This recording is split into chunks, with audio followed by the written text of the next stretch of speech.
दोस्तों, एक बार को सोचिए, क्या हो अगर एक सुबह उठते ही आपको पता चले कि आपकी पूरी दुनिया बदल चुकी है। मसलन जिस इंसान के साथ आपने कल चाय पी थी, आज वही आपको चीरने फाड़ने आपके पीछे दौड़ रहा हो।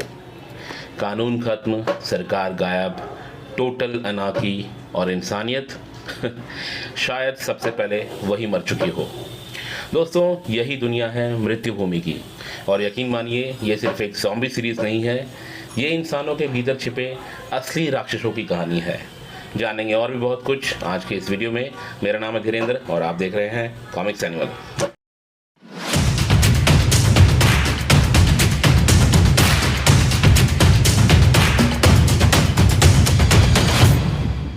तो चलिए दोस्तों, सबसे पहले कहानी से शुरुआत करते हैं।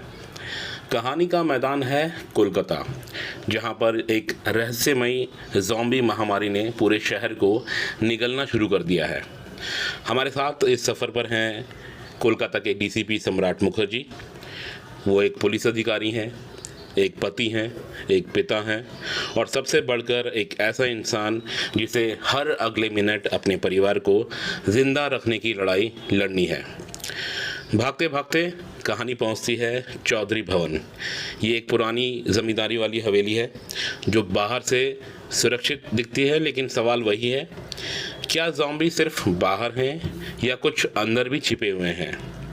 इसी बीच एंट्री होती है गियासुद्दीन की, एक ऐसा किरदार जिसकी पिछली ज़िंदगी पर भरोसा करना मुश्किल है, लेकिन नई दुनिया में वही सबसे बड़ा सहारा बनकर सामने आता है। और गियासुद्दीन अपने साथ साथ लाता है एक पूरा जखीरा, ना सिर्फ हथियारों का बल्कि लोगों का एक बड़ा समूह भी वो अपने साथ लेकर आता है। और इसी फिर हवेली में सभी लोग कैसे कोएग्जिस्ट करते हैं, वो भी एक अच्छा ड्रामा क्रिएट करता है। जैसे जैसे ये फर्स्ट सीज़न ख़त्म होने की तरफ बढ़ता है, एक ऐसा मोड़ नज़र आता है जो पूरी महामारी को नए नज़रिए से देखने पर मजबूर कर देता है। ज़्यादातर ज़ॉम्बी कहानियाँ दोस्तों आपको डराती हैं, लेकिन मृत्युभूमि आपको सोचने पर मजबूर करती है। यहाँ ज़ॉम्बी सिर्फ मांस खाने वाले इन्फेक्टेड जीव नहीं हैं जो आपको संक्रमित कर देते हैं। असल सवाल है, इंसान कब राक्षस बन जाता है और किस कारण से। नफरत, लालच, सांप्रदायिकता या फिर सत्ता की भूख। इन सब को लेखक शामिक दासगुप्ता ने कहानी के भीतर इस तरह बुना है कि कई बार ज़ॉम्बी कम और इंसान ज़्यादा डरावने लगने लगते हैं।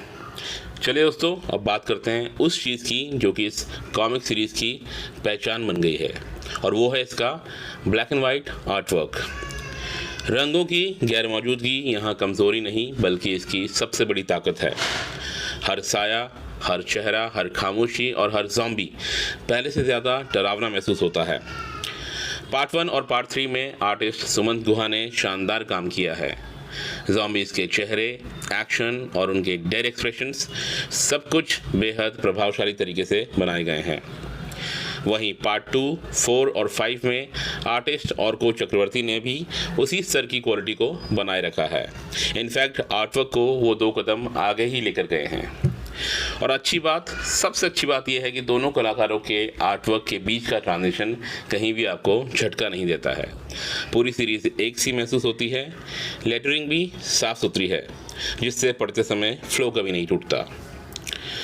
ब्लैक एंड वाइट स्वरूप में ये सीरीज़ इसलिए प्रकाशित की गई दोस्तों क्योंकि ये काफ़ी हद तक दी वॉकिंग डेड को एक श्रद्धांजलि भी है, लेकिन इसका एक और व्यवहारिक कारण भी है। ब्लैक एंड वाइट फॉर्मेट का मतलब है कम प्रोडक्शन समय और कम लागत, यानी कम कीमत में कॉमिक्स को तेज़ी से पाठकों तक पहुंचाना। पिछले 2 साल से भी कम समय में ये जो पूरा कहानी है 275 से लगभग 280 पेज की है, और इस पूरी सीरीज़ को महज 2 साल के भीतर ही कंप्लीट कर लिया गया है। आज के समय में जब एक कॉमिक आने में ही कई महीने लग जाते हैं, आई थिंक ये अपने आप में एक बड़ी उपलब्धि है। लेकिन मुझे लगता है कि असली सरप्राइज़ शामिक दासगुप्ता ने आखिरी के लिए बचा कर रखा था। पहले सीज़न के अंतिम पलों में आपको कुछ बेहद शानदार रंगीन पैनल्स देखने को मिलते हैं। उन्हें देखते ही मन में बस एक ही सवाल उठता है, काश पूरी सीरीज़ इसी तरह रंगीन होती तो कैसी लगती। दोस्तों, अब थोड़ी सी बात प्रोडक्शन क्वालिटी के बारे में। पहली किताब पढ़ते समय मेरे साथ एक दिक्कत हो गई थी। पहली ही रीडिंग में शुरुआती कुछ पेज बाइंडिंग से निकल आए थे और ये जो एक्सपीरियंस है ये थोड़ा निराश करने वाला था। बट कहानी अच्छी थी, बाकी कंटेंट अच्छा था, इसलिए मैंने वो जैसे तैसे पढ़ी और संभाल के रख ली। लेकिन अच्छी बात यह है कि बाकी के जो चारों पार्ट्स हैं उसमें मुझे ऐसी कोई समस्या नहीं हुई। एक और छोटी सी बात, अगर पांचों किताबों की स्पाइन का रंग एक जैसा रखा जाता तो पूरी सीरीज़ शेल्फ पर और भी शानदार दिखती। इसमें 3 तो डाइजेस्ट फॉर्म में हैं, 2 उनकी थोड़ी मोटी स्पाइन है, 2 33-34 पेजेस वाली कॉमिक बुक्स हैं, उसमें स्टेपल पिंड स्पाइन है। सो इट्स ओके, बट वो थोड़ा सा एक कलेक्टर के पॉइंट ऑफ व्यू से अगर आप देखें तो वो थोड़ी सी कोफ्त लगती है। अदरवाइज़ इसके अलावा मुझे प्रोडक्शन में कोई बड़ी शिकायत नहीं मिली। हर कवर अपनी अलग पहचान रखता है और सच कहूँ तो पांचों किताबें साथ रखो तो शानदार ही लगती हैं।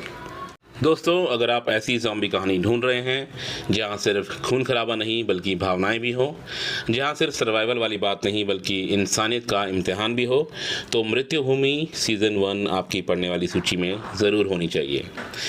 ये कॉमिक सीरीज़ भारतीय कॉमिक कम्युनिटी का एक साहसी प्रयोग है जिसे हम सबका साथ मिलना ज़रूरी है। अगर आपने मृत्युभूमि पढ़ी है तो कमेंट में बताइए आपको सबसे ज़्यादा डर ज़ॉम्बी से लगा या फिर इंसानों से। अगर वीडियो पसंद आया हो तो लाइक कीजिए, शेयर कीजिए और कॉमिक्स एनिमल को सब्सक्राइब करना बिल्कुल मत भूलिए। और हाँ, एक बात ज़रूर याद रखिए, ज़ॉम्बीज़ आपको सिर्फ एक बार मारते हैं लेकिन नफ़रत इंसान को हर दिन मारती है। जय हिंद एंड हैप्पी रीडिंग।